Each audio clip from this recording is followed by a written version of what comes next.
हे पारस पिंपळ स्वामी समर्थांनी लावले हे इकडे आतमध्ये.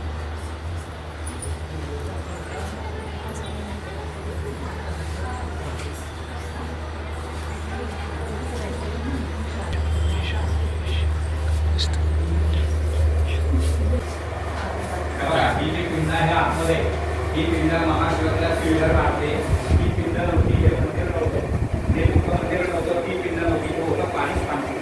त्याला प्राचीन काळात अवना म्हणत नाही म्हणत, याला नागेशम दारुका मुळे म्हणतात.